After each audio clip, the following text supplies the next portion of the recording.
Marvel's been trying to make the multiverse stuff work for a bit now, and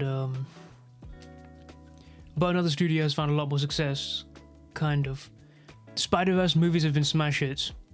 Commercially, critically, movies that take full advantage of the comics and tell visually stunning and engaging stories. Which is why Sony's live-action output has been so odd.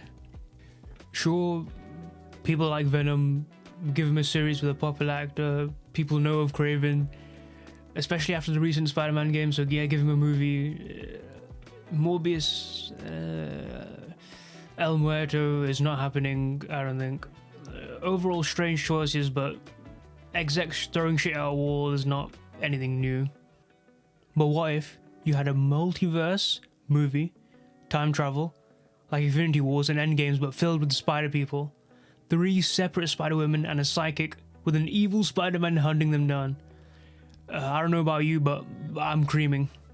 This is what everyone's been asking for. Take the cool characters that you have access to and make live-action Spider-Verse movies. That'll make a lot of money, even with, Unfortunately, it looks like shit. It looks like Sony has given this movie no budget. Yeah, Kraven has more budget than this. That movie is just about a dude in a suit who gets powers from a lion's blood. This movie has 4 spider heroes in it. Oh, and the suits. That's step 1 of a superhero movie, and the execs signed off on the CW treatment. Maybe if there weren't 5 to make, you could invest in 1 at least. Also, maybe, I know it's comic accurate, but the hair out and no lenses, I don't know, it's a bit much. It looks like your standard Marvel movie, very grey, no flair.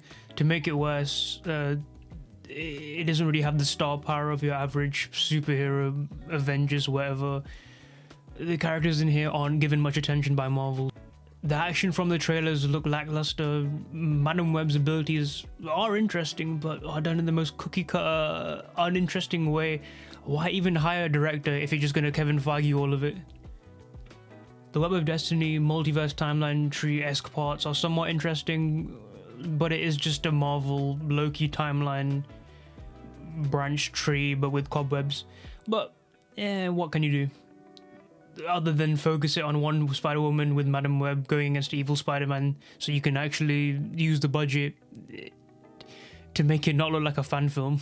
You would have thought Sony might have learned their lesson, Spider-Man 3, The Amazing Spider-Man 2, but adding more doesn't fix anything. There's 3 spiders in this universe. They probably won't be given the time they deserve to be fleshed out. There's so much to juggle. It seems like this was made to fail. And that's really unfortunate. This movie has the potential to catapult a whole new cast of characters into the mainstream. It has an interesting premise, but it's telling everyone not to watch it. I mean, even the star confessed to having her doubts about this movie. So you stuffed the movie, undercut the budget, and not marketed it. Great. Now there is something you can do to give it a fighting chance. Nostalgia. Link it back to a Spider-Man everyone knows. Maybe one everyone wants desperately back. At the very least, make something about the movie reminiscent of Spider-Man. The execs, they have to know that at least. I know a little glimpse of a spider suit with the razor webbing isn't enough. Let's address the evil Spider-Man in the room. I like the actor, I like the reference. I don't like the Flash rival looking suit. I don't know how I feel about the fact they revealed his motivation in a promo. It's pretty simple, not too hard to figure out. And yeah, the movie's about clairvoyance, so it makes sense. It's mostly just that he looks like a generic villain, doesn't really fight or move like Spider-Man, and when it's attempted, it's clear it's quite, cheaply done.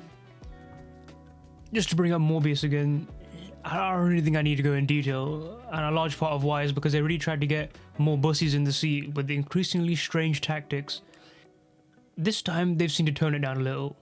But even with less multiverse bait, there's still rumors of Spider-Man we know making an appearance. This could deliver on the promise that Morbius marketing had any connection to the previous iterations. Fun fact, the reshoots apparently included removing any reference to a specific year for the time period of the movie. Why? Because Sony realized the timeline didn't add up for the Spider-Man they wanted to add in the movie. Originally being Andrew, then scrapped for Holland. Turns out Sony eventually went with neither. Why remove both the date and the Spider-Man? I don't know.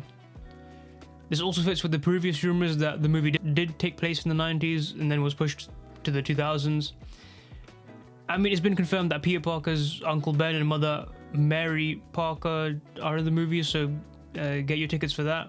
I mean, if it was Andrew's, it could be somewhat interesting with the whole spy thing, but it's just nobody's, I guess. It's very much bizarre decision after bizarre decision. Maybe I'll still see it, but I might just wait for a very legal and, you know, a fairly priced way to see it. But hey, at least Venom 3 is coming out. Cool that I probably have Toxin in it. Yeah, so I was procrastinating a lot while making this. Now the movie has come out, and based on the reviews, yeah, I don't know.